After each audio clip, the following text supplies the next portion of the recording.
Hello, David Zaritsky for the Bond Experience. Welcome back. I'm on a mission. You see, I'm heading out this morning very early, that early, to Dallas, Texas to attend the Rock Island auction. This is an auction that focuses on rare antiquities, rare weaponry, and all types of matter that we're going to explore. Now, I've never been there. I don't know what to expect, but I do have a guide with me, and it's not the members of Q Branch. No, it's going to be somebody that I think you're going to recognize from other videos of mine, but you know something? I wouldn't have it any other way. But you know something? I need to get into my car and make a plane. I'll see you there.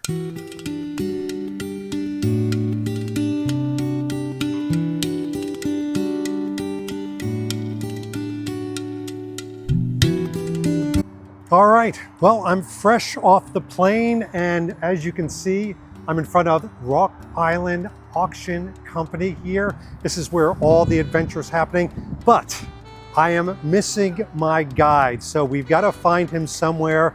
And as I live and breathe, Caleb. Good to see you, man. What is going on, man? Welcome to Texas. Thank you. I say it like I live here, but I'm also a traveler. So we welcomed ourselves to Texas. Here we are. I can't wait to get in here. You have absolutely preheated me for this. What are we going to see today? So much, David. How about we just start with like the top tier? We're going to see a WA2000, David. That is one of 176 ever built and one of 15 ever imported to the States. We're going to see a bunch of Bond guns. We're going to see history, including firearms that are owned by Napoleon Bonaparte at one point. Oh my gosh. Things that you would never expect. And honestly, as we dig through, we're going to find a lot more that we haven't even talked about yet. I can't wait. I think we probably should go in. I believe so. Let's do it.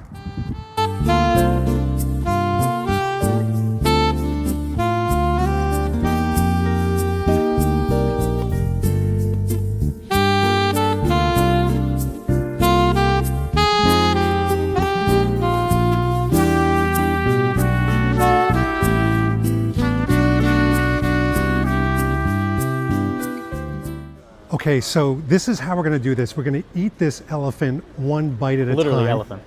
And there's an elephant. So I know it works. I have inspiration everywhere. So Caleb, being the expert and being the guide, because I am not, I am the newbie. I represent you.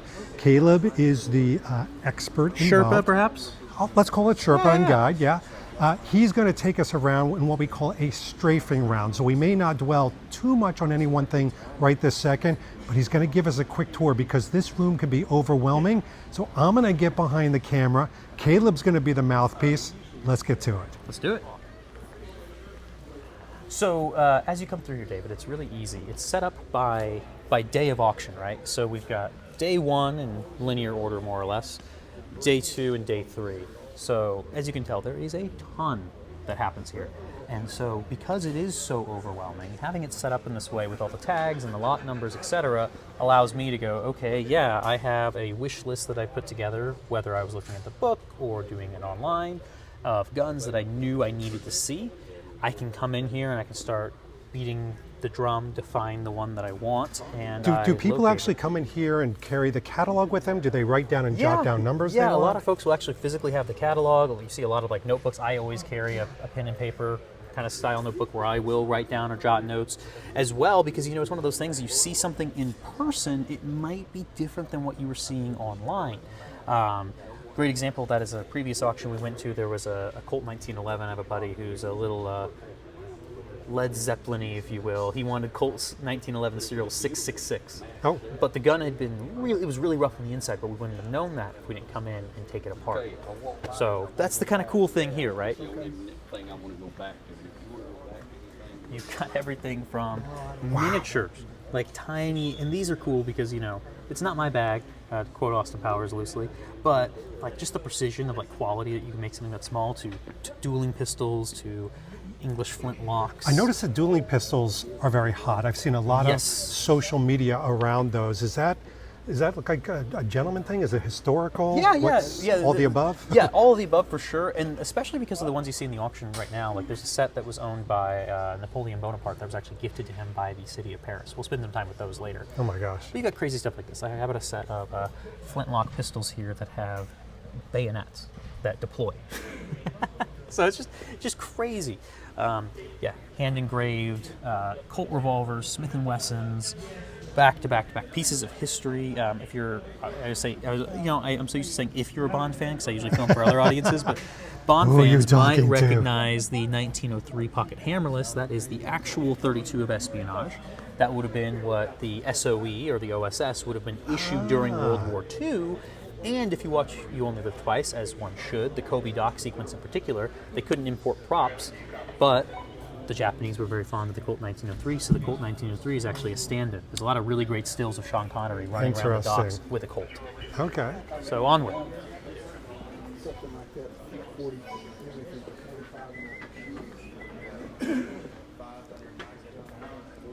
And so what we're at right now is what we call preview day. I should probably open with that. You see all these folks talking, waxing poetic, handling, touching, feeling, and there's a reason for this. It's because a lot of the stuff you don't know what you're getting, and you want to actually see it. You want to actually, it's to take a line from you, it's about the experience. And so actually being here and handling it and seeing it gives you a whole other nuanced level that you wouldn't get anywhere else. Here's some fun stuff. We'll see. I might be bidding on that one right there actually tomorrow. That is a Walther anniversary gun. That's a gold-plated trigger and hammer. That's a P5 Octopussy, and Never Say Never Again. Ah, okay. So comes with that amazing presentation box there. And then of course the P7, which you might know from the John Gardner novels, or Tomorrow Never Dies. I'm only a professional doing a job and all that.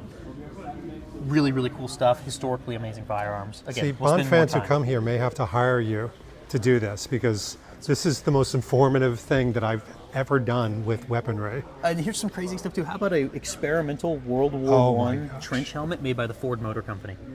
Come on. I mean, it's crazy. They've got everything, and there's so much stuff out there that's like actually like collectible that you wouldn't think about too. Obviously you've got the medals, you've got the miniatures, like U.S. Marine Corps sniper issued scopes, Randall knives. The wait time on these, they're still made in Florida the way they have been since like World War II, if I recall correctly. 7-year wait time to get a Randall. Gosh. But if you come to Rock Island Auction Company, it's usually 7 to 8. I actually got one last October during Jack's book tour, because it's the hero knife that was carried pretty commonly during that era, and so I had to get the exact knife that was referenced in the novel as kind of tie-in. Yeah. It was fitting. I was here for the book tour anyway. They have artwork and statues. Yes. And, my gosh. So you and I are big marketing nerds, right? Yes. Firearms marketing, these beautiful hand-painted pieces, signs, things that used to hang in stores and everywhere. They're really rare. They're really cool. I mean, how about like a small, that's a calendar. You've got just rifles, this beautiful cartridge board from, if you look at that plaque there, 1886. 1886. And where would these exist? Would these be in general stores? Yeah, like your general stores, your hardware stores, places that would have carried the firearms or the ammunition. I mean, because a lot of it, like that Savage Stevens is a great example. That's just a calendar. Right. That was just a calendar, but it's a beautiful piece of art that you're never going to see again. And so that's kind of the crazy part here. You've got miniature Gatling guns. Has Rock Island Auctioned sort of evolved over time, that it started out with guns and then it's expanded to other historical things? There was always a nuance for the things that included the realm of the world of firearms, but the history aspect of it has been really important to them forever. And I've noticed over the last few years coming here that that's been a huge thing. Right where we're standing right now, I've stood alongside suits of armor and other like Japanese armor, European, just pieces of history and things that I honestly don't know what I'm going to see when I come here. And I try to preview as much as I can. I look through the guides, I look online, and every single time I still find stuff that I didn't see. And that's what the benefit of coming in person is all about. Yeah. I mean, you get to, I keep using the word because it's true, you get to experience this. And I love that line. It's probably one of my favorites because I really do agree with it. Not all art is framed. Gosh, that is so true. Even us watch guys. Yeah. I mean, so much of that is true. And that's the thing, when I did receive the catalog, the one thing, my wife was there and she started to look through this and she goes, these things are works of art. I'm like, exactly. Yeah. If it's never fired. I mean, look at the craftsmanship here. Look at that. I mean, that's all hand done. Yeah. It's crazy. It's just, I get chills being in the presence of this kind of stuff because you're looking at craftsmanship that frankly doesn't exist anymore. You're looking at pieces that can serve for additional generations, and that to me is what takes the race to the bottom that kind of happens today in my industry, in my world, where functionality is a supreme virtue. It's the same thing. I wax on and on and on about this, but it's like brutalism in architecture, right? Oh, yes. You put four walls together, it does make a building. You put a firing pin and a barrel and a assembly together, it makes a firearm. Mm-hmm. That makes it art. Yeah. And it's functional art. Its functionality is a minimum standard, not a supreme virtue. And that's what's so appealing about looking at like a single action army. And this is done 4 times a year? Sometimes more. Yeah, they have the big premiere auctions, which is what we're physically at right now. And then in addition to the premieres, they have what they call their on times, where rather than being in person, it's all online. And honestly, if you're not in like I want to spend serious collector money, I found so much cool stuff in the on-time auctions because it's more shooter grade, if you will. And don't get me wrong, anything I win here, I will absolutely shoot. But it's the kind of stuff that you're like, oh yeah, it's instead of the hand-engraved, gold inlaid Walther P5, it's a P5 in the box. Yeah. So it's different, but it's still really cool. Mm-hmm. This is the show you come to, and like last time I was here, you see the hero guns from the film Pale Rider. Or Han Solo's blaster. Or you see gold-plated gyrojets, which I think we should be getting to if I'm doing my math right. Let's see. They're usually over here, but I could be wrong. I've been wrong plenty of times before. Okay, so back in the saddle. Here's a different case, what we would call Class 3 weapons. So these are your machine guns. Yes. So a lot of suppressors or things that are non-traditional that require. I'm from Pennsylvania. I'm familiar with this. Yeah, you're familiar with paperwork for sure, being in PA. If you no, like I'm familiar with Class 3. Yes. Pretty relaxed. So no incendiary devices in Pennsylvania. Yeah. So Tommy guns. Tommy guns, plural, a whole case of them more or less. Just keep coming around. You've got Uzis, World War II machine guns, G36s. It's just crazy. Are there people that bid on this that are purely in it for the historical relevance versus I'm a gun guy? Like I think 100%. a lot of people think this is all about guns, but this is historical artifacts. Or art.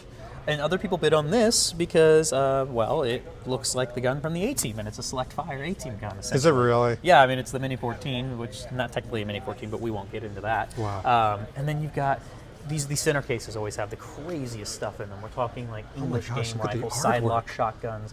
Yeah, the all hand engraved, gold inlaid. You're looking at. These are like the Skyfall. Yeah. My dad left me this. Absolutely. These are the guns that live for generations in a family. And so that's what makes it really cool for me is the guy who is really focused on building a new generation of the cool firearms and things that I can pass down. You come here, it's just like, wow. Right. It's just wow. Wow is the word. I think also what this does is for the layman like me here's the Napoleon pistols. I'm so sorry. Oh, this is not wow. to mean to cut you off, but there's a case set of pistols that was gifted to Napoleon by the city of Paris. Wow. Crazy. And these are going up for auction? Yeah, again, the apologies for cutting you off. No, it's fine. That's what happens. You're walking around here and you're like, oh my gosh. You stumble into things. You stumble into literal history. That's crazy. It's just crazy. So this is kind of where you get to put a lot of the really cool stuff, Goldfinger style, little Colt there, gold engraved. You just keep coming around and around and around. It really is. You said it when we walked in, like Willy Wonka. You kind of go in and you kind of just you keep going through. I can't even tell people, we'll talk about it more later, the building doesn't look like it's going to open up into this palatial area. Oh, yeah. Okay, that is a major Instagram opportunity. We will get pictures with this. Yes. Caleb, could you get there for size? Just so people can see the size. Aspect, yeah, look at the size of this thing. It's ridiculous. So this is like... what caliber is that? It's the one that takes out a minivan, And by caliber, I also mean, wow, okay. Yeah, so this is what they used to roll into the room to teach you how to, do armory work on a 1911. Ah, okay. So cool stuff there. I mean, what's crazy is how about some Jurassic Park? You just get to pick that up. That's crazy. Just a clever girl over here with a Spaz 12. Now, you picked it up. I have to ask a question. Are you allowed to touch these things? Or? You were encouraged to touch these things. Really? Because, again, you were here to discern if it makes sense. And also, even if you're not bidding, if you're just here because you want to appreciate the history, coming on one of these days, paid like 25 bucks or something like that. Don't quote me on the number. To come in, it's donated to a foundation, and you get to just experience history. I mean, Caleb. you get. Oh yeah, look. I'm walking right by a WA2000. I mean, talk about history. How about the actual venerable WA2000 with another incredibly rare German sniper rifle in front of it? Wow. So you've got the Walther right here, all configured That's a better proper. view. Yeah, I was like, and we get a little extra access here. This guy's going to come out of the case, and you'll see some exciting stuff with that Okay. here soon. Wow. But I mean, you're just walking around, and it's like, oh yeah, there's an ASP with a holster with spare magazines. There's a, there's a company I do a lot of work with, Cabot Guns. There's 3 of those back to back to back. Wow. It's just like, you just don't know what you're going to get. Just Anything y'all wander. like to look Don't you worry, I'll be bothering you very soon. at? Okay, gotcha. And I will not stop, unfortunately. You might be regretting that So statement. that's proof that you're encouraged to handle You are things, heavily touch things, look through them, etc. Yeah, yeah. I mean, you've got swords, and you've got guns, and you've got knives, and you've got tanks. Right. And by the way, it's not an exaggeration. Tanks and Tanks. stagecoaches. Yeah, an actual Wells But Fargo the US mail stagecoach is sales not coach. being auctioned, is it? I think this is this in the. That's a permanent? They have auctioned these before. Okay. But this is part of the kind of the exhibit. I've done a lot of photography with this before. I'm madly in love with it. You've got just everything, man. I mean, you just keep wandering and wandering and wandering. I was going to say, this has the potential, I would assume, even if you know what you're looking for, to be a bit overwhelming. It is. But what I loved about this place is the second you walk in here, you're sort of encouraged to slow things down. Yes, yes. Like even if life outside seems to be crazy, slow down. Yeah, yeah, because you might not What see the heck? this. You can't even get that all on camera. It's Yeah, so huge. good luck getting that in frame. Yeah, repeating rifles. You've got, I mean, English game rifles out the wazoo over here. You usually get some incredible stuff that gets in these special glass cases. Ice Yeah. bucket, elephant ice bucket. Yeah, I think Danielle mentioned she wanted one of those. yeah, absolutely. Everyone does. J. Rigby, another English game rifle. Just crazy. By the crazy, way, crazy when stuff. we say slow things down, Caleb, would you mind walking into the next room over here to Yeah. the right? Because I want to sort of prove to everybody the type of atmosphere they create here.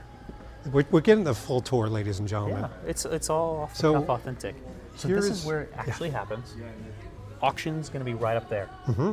And we will be relaxing here with a cocktail or beverage of our Okay, choosing. look at this, people. This is so freaking James Bond. You got a full bar, full access. So we will be imbibing. Oh, positively. I do believe it's a sin not to. You know, again, you would never know this from the outside that all of this It's exists just in here. Here, but yeah, like you said, it is a beautiful lighting, just a perfect place you just come into, relax, look through the catalog, and have a great time.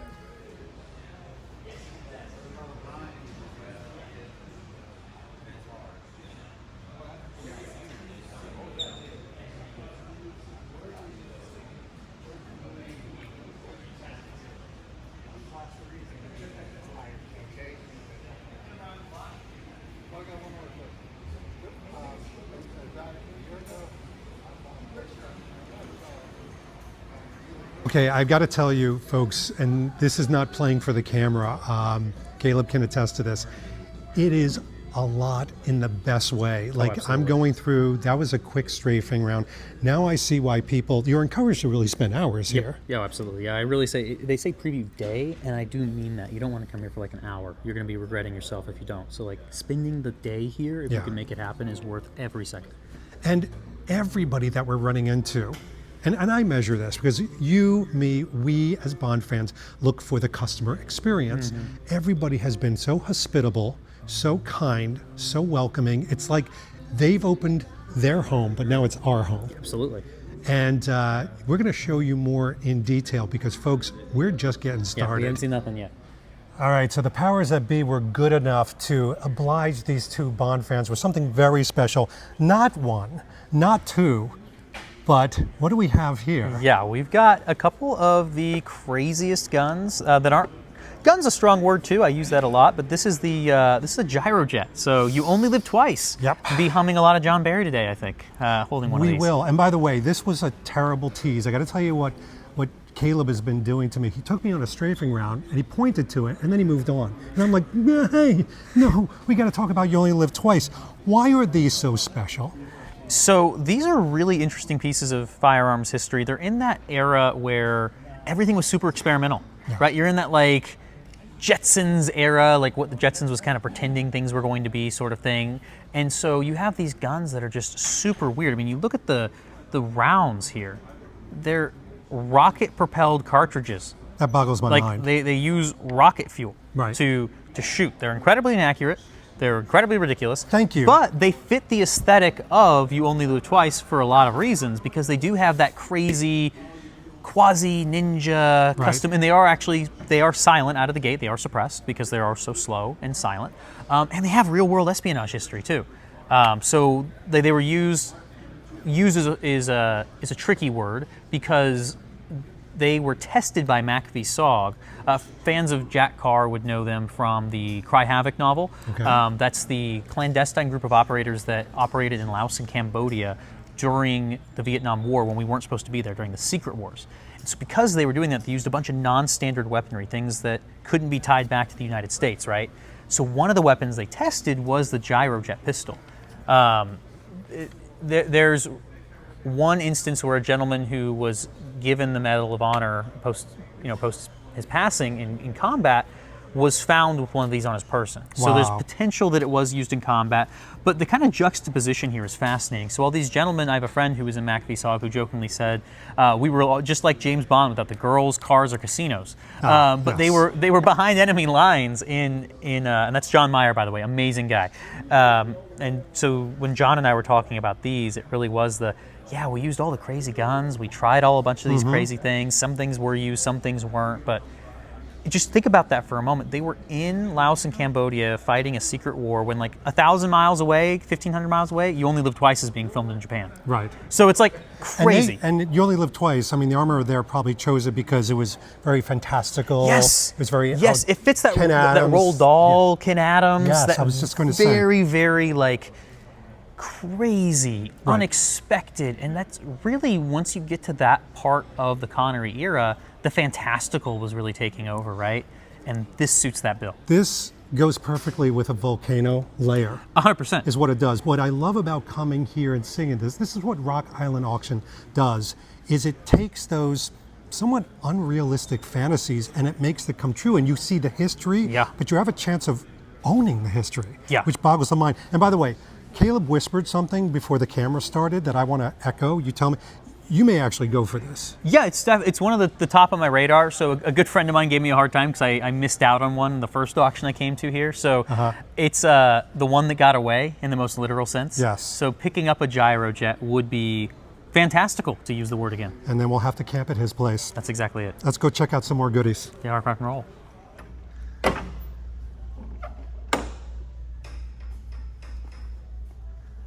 Okay, wow. This is a very special place.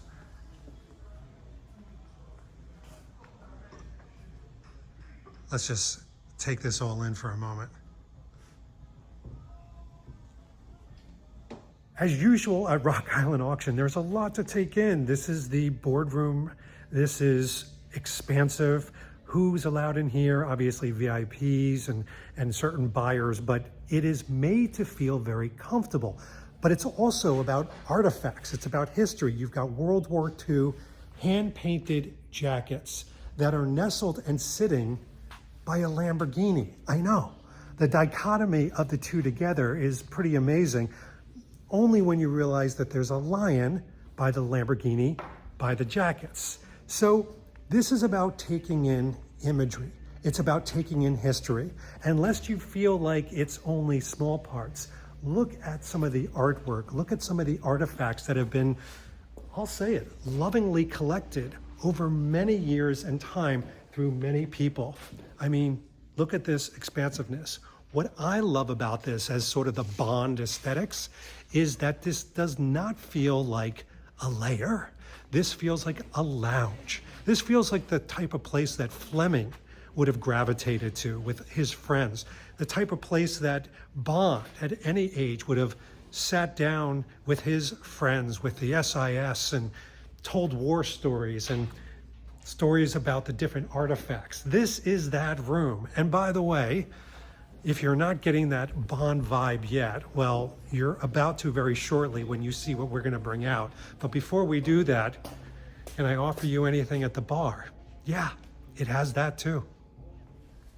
All right, well, now that I've walked around and gave you a quick strafing run of the boardroom, they've placed something very special. Now, eagle-eyed individuals, or just if you're a Bond fan of Timothy Dalton, will recognize this. But again, we're going to use Caleb's expertise. But this man has done a major change. You had to do this, right? You had to do the tuxedo. You know, the last time I saw a WA2000 when I was in Germany, holding the actual Living Daylights gun, that's one of my few claims to fame, I had to do it in black tie. And Yes. so when the opportunity arose to do it again, who could I be but the person that follows it up again? Only at Rock Island Auction Only. can you see this. And now this piece that we're looking at right now, this is actually up for auction, isn't it? Yeah, this is going on the block. Okay, It's crazy.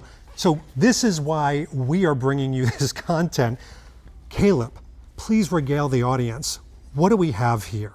Yeah, so it's truly like an honor to be with one of these, because in sum total, this firearm is one of 176 ever made, Insane. period.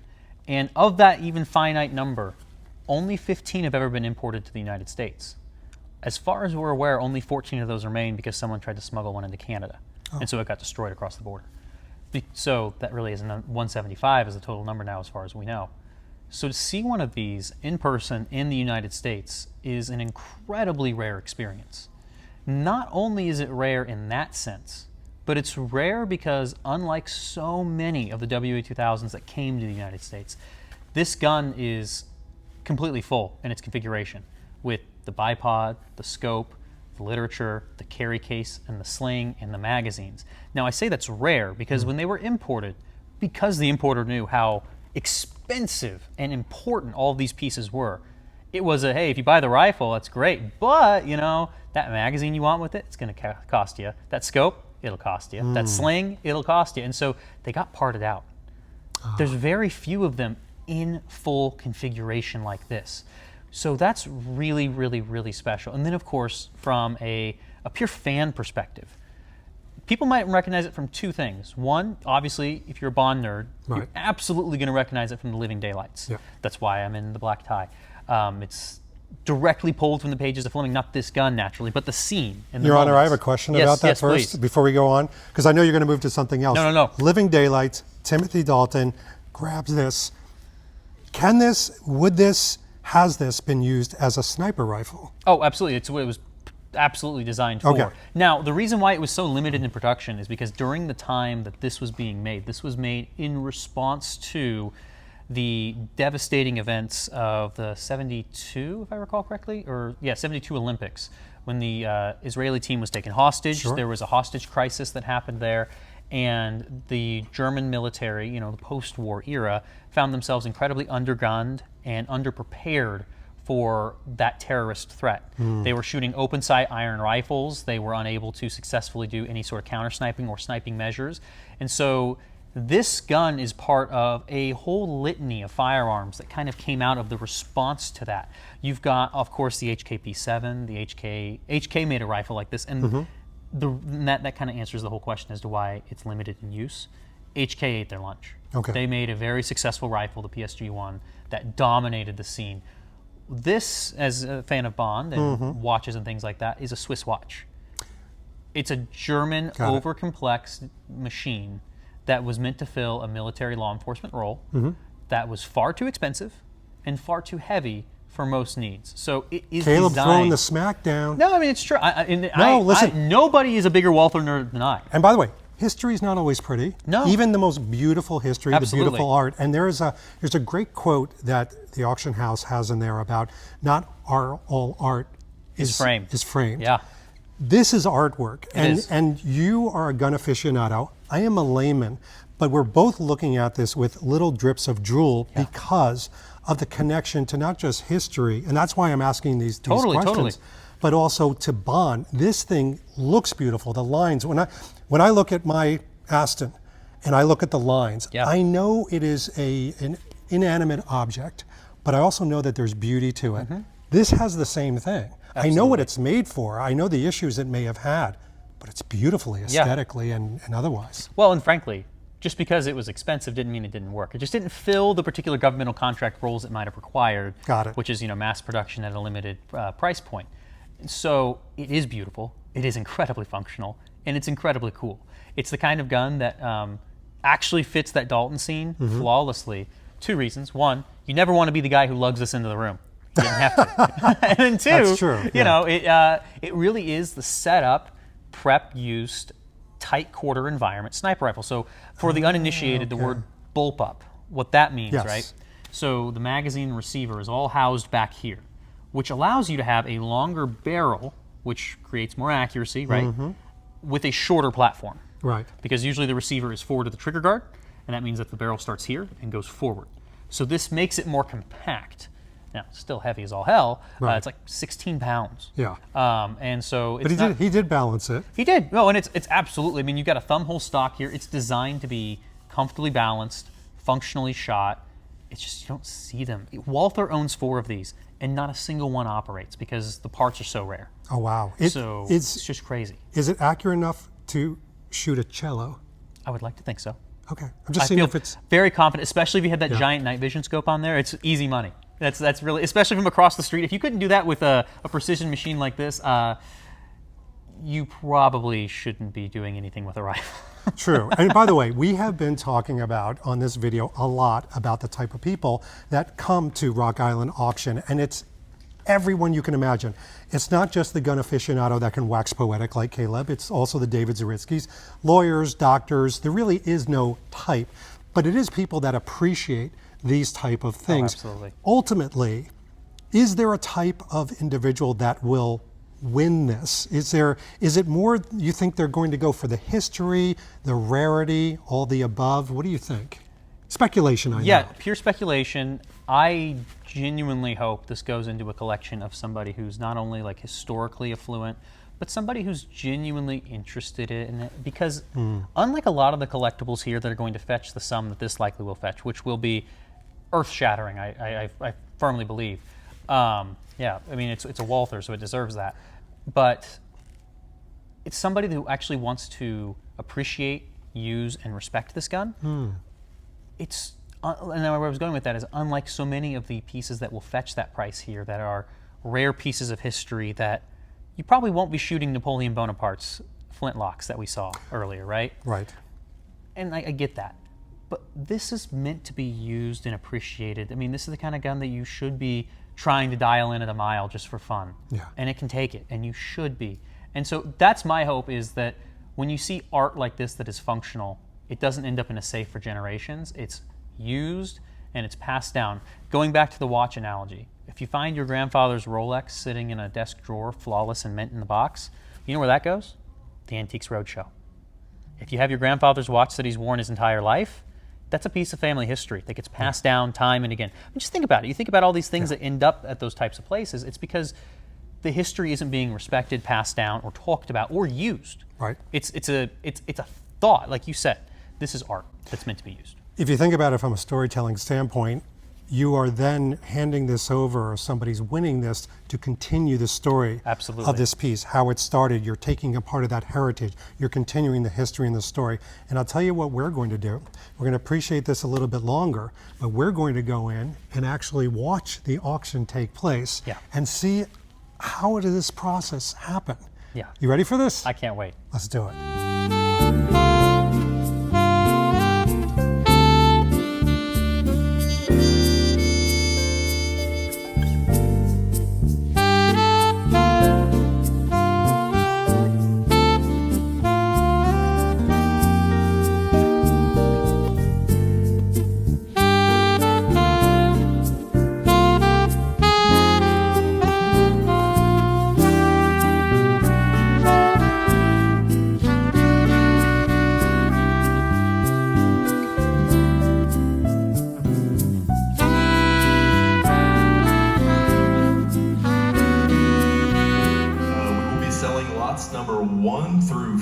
180 today, so a few less than normal sometimes. We're not going to be in a hurry today. We're going to go nice and slow. I can't thank you guys enough for being here. This is our first auction of 2026. It feels great. Feels really good. Can't believe it's already May and it's taken this long to have a sale. We're all excited about it because this is the best part about our job. It's the most fun interfacing with our clients, and every auction catalog, I say, is like kind of one of our children bringing this auction to market. So it's fabulous. We got a pretty fun 2026 plan, but thank you guys for being here. I gotta say, this is the best looking crowd of 2026. Good looking crowd. It's the first crowd. Quantity and quality. A lot of beautiful people out there. Thank you guys for being here. We'll try to make it as fun as we can. And we got some great stuff. Here we go. We all hooked up, ready to do the auction thing. Rock on live. You found the Wi-Fi password, proxy invaluable. You know what you're doing. Here we go, guys. Here we go, guys. Thank you for being here. Thank you for being here. Lot number one. It's gonna take us a little bit. We're gonna have to shake the rust off, so just bear with us. We gotta remember how to auctioneer. Lot number one. Lot number one. Highly attractive, antique special with the factory letter. Good looking gun, highly option 86. Get them started. 8,000 bid, 85 at a bid, 9,000 bid, 95 where now 10. It's with Rock Island Live. 9,500 bid, 10,000 where to go 10, gotta be 10,000. 10 bid 11,000 with it against live. 10 bid 11,000 where? 10 bid 11,000, gotta be 11,000. With the factory letter. Good looking gun, highly option 86, get them started. 8,000 bid, 85 at a bid, 9,000 bid, 95 where now 10. It's with Rock Island Live. 9,500 bid, 10,000 where to go 10, gotta be 10,000. 10 bid 11,000 with it against live. 10 bid 11,000 where?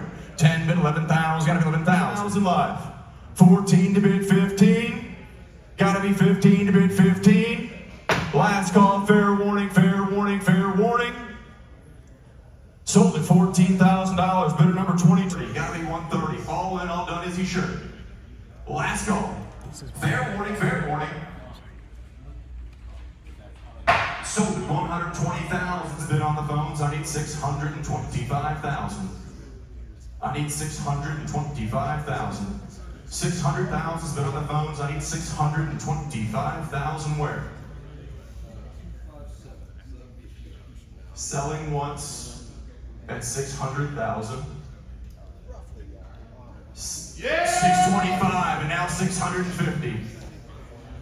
And now 650. Sold at $45,000, bid number 2626. Lot number 19. I think this gun is so cool. I think this gun, fair warning.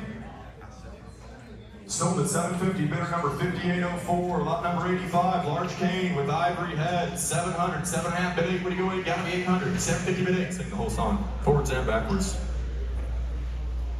Want me to do it? This is an inappropriate time. Lot number 154. What an absolute privilege, and I think that's the proper word, to have this gun back.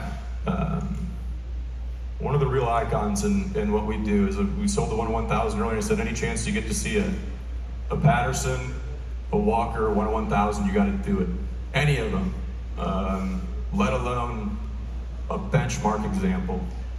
And that's what we have with the icon that is serial number 515. I don't think there's anything more Texas than a number 5 Texas Patterson. This gun, if you went to our old auction facility, we had the wall to our right filled with great guns, and this gun sat on that wall for a long time. And now we have the young and gallant Samuel Walker up here, and you'll see the quote, "This pistol, which you made for the Texas Navy, had been in use by the Rangers for 3 years. And I can say with confidence that is the only good improvement that I have seen." And what Samuel Walker is referencing was a battle that happened 2.5 years prior in 1844, a little battle called the Battle of Walker's Creek. And that is, you had 180 9-inch Texas Pattersons ordered by the Navy, the Texas Navy. They actually got issued to the Texas Rangers. And young Samuel Walker had one, as did Jack Hayes. And they defeated mounted Comanche warriors on horseback for the first time. It's that lightning strike moment. and they did it with a number 5 Texas Patterson. A number 5 Texas Patterson to get improved by a little model called the Colt Walker. But it all starts here. And so that's why the number 5 is so profound.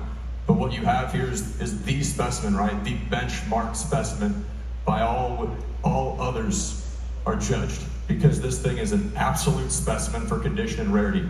It's banded, it's ivory gripped, it's 9-inch. It is all there. Interestingly, this gun was sold in 1938 out of the Far West Hobby Shop. It's fun to study this marketplace and to study this stuff. But this gun was collected 100 years after it was made.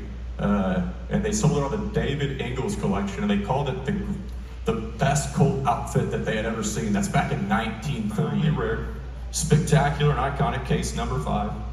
Texas Patterson with 6 silver bands, 9-inch barrel, loading lever, shell carved ivory grips, and all the damn blue. 400,000. How about 425,000 where? I need 425, what do you bid for? 425, 450, I need 475, I need 475,000. 475 and a bid, 500 where? I need 500,000, 500, and now 5.5, 5.5, and now 6. 5.5, and now 600,000, I need 600, and now 650. And now 650, 650,000, and now 7 where? It's on the floor. 700s with Austin. I need 750, 750, and now 800,000. I need 800,000. 800 and now 850, and now 850,000, and now 850,000. 850, and now 900, and now 900,000, and now 950,000. And now 950,000, the phones are in. 900,000, I need 950,000. The phones are in with Austin. 900,000, I need 950,000. I need 950,000 where? These are the moments, these are the guns. 900,000. I need 950,000. I need 950,000. One of the absolute icons for what we do. A collection-defining piece. 900,000's been on the phones. I need 950,000. Gotta be $950,000. 950, and now $1 million. And now 1 million. 1 million. I'll stay at 50s. $1 million's bid. I need $1,050,000. $1 million's bid on the phones. I need $1,050,000 where? I need $1,050,000. 1 million's bid on the phones. I need $1,050,000. 1 million's bid on the phones. I need $1,050,000. It's worth it. 1 million's bid on the phones. I need $1,050,000. Can we do $1,050,000? Can we do $1,050,000? I need $1,050,000. A collection-defining piece. 1 million is bid. On the phone with Austin. I need $1,050,000. Keep talking to him. Keep talking to him, Cam. Selling once. Selling once at $1 million. I need $1,050,000. Selling twice. $1,050,000. And now 1.1. And now 1.1 million. 1.1. I'm gonna stay at 50s. 1.15. 1.15. 1.1 million is bid on the phones with Austin. I need 1.15. These are the moments, these are the guns. It truly is. It's as important as good as it gets in our space. 1.1 million, 50,000 bid. Or I need 50. I need 50. I have 1.1 with us, I need 50. 1.1 million is with Austin. I need 1.15. I should have went to hundreds. Too big of a tongue twister. These are the moments, these are the guns. 1.1 million is bid, I need 1.15. I need 1.15. Selling once. Selling once at 1.1 million. Selling twice at 1.1 million. I need 1.15. 1.15 and now 1.2 and now 1.2 million. 1.2 and now a half. 1.25 and now 1.25.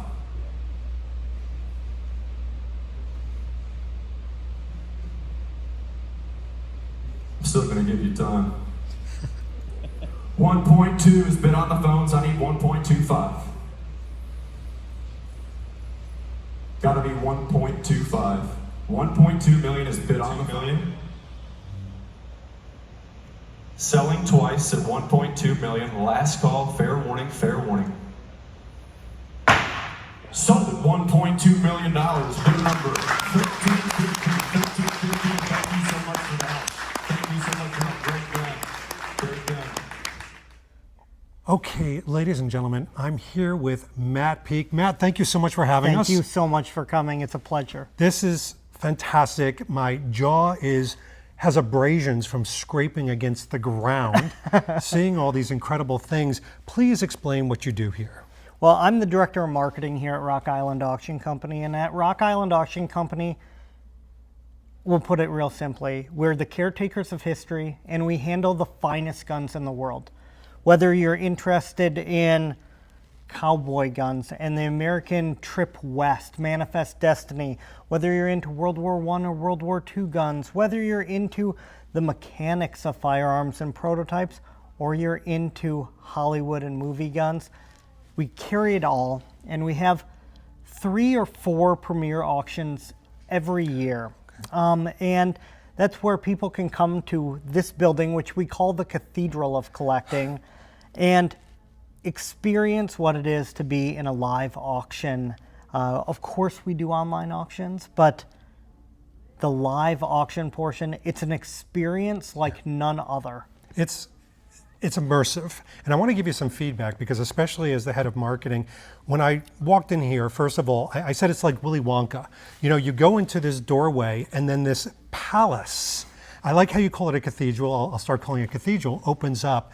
It's so expansive, but it's inviting. Everybody that welcomes you is so warm. It feels more like home. You know, there's a bar there, you can fix yourself a coffee or soda, but then you start to immerse yourself. And look, I've pored over your catalogs, which are beautiful works of art to themselves, but you're right, there's nothing like seeing it three-dimensionally. Is that what you hear from people? Absolutely.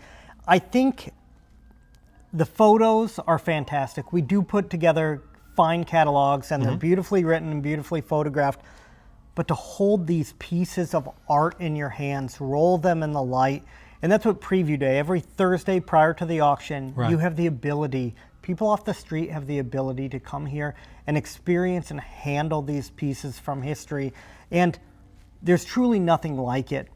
And what Rock Island tries to do is ingratiate new people, embrace the people that have been here a long time, bring them together, and really create a community around collecting of fine and historic arms. This is so, I'm going to pause on what you're saying because so many of my audience members, when they heard I was doing this, they reached out to me and they said, you know, I've always been curious, is it only gun aficionados who go to this? Is it this type, that type? I've only spent a few hours here. I've met all walks of life. Do you find that there isn't just one type of person that comes here? Absolutely. We have children come with their parents. We have farmers and ranchers from rural Texas come here.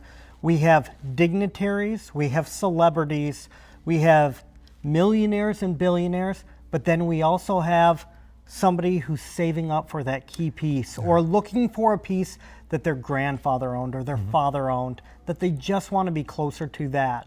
And across the board, it doesn't matter whether you have $50 or $5 billion.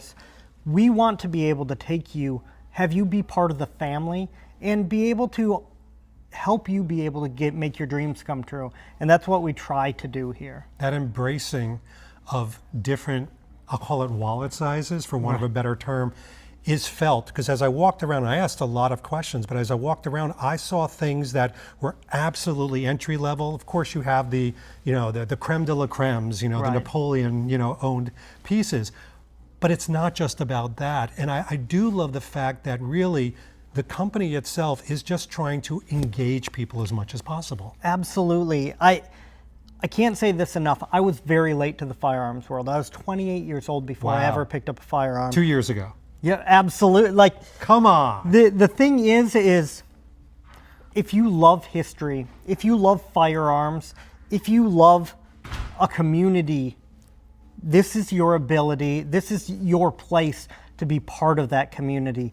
And what Rock Island tries to do is, whether we're selling an online sale, which is a over-the-counter type of gun that you can purchase, or the greatest guns out there. We have a Colt Texas Patterson, that the first gun Colt ever did, and we have one that's nearly perfect. It's unheard of. The first Texas Rangers used them.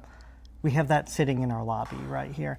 We have the sign above our preview hall that says "History lives here," and we truly believe it. It's true. Imagine, if you will, walking into a museum.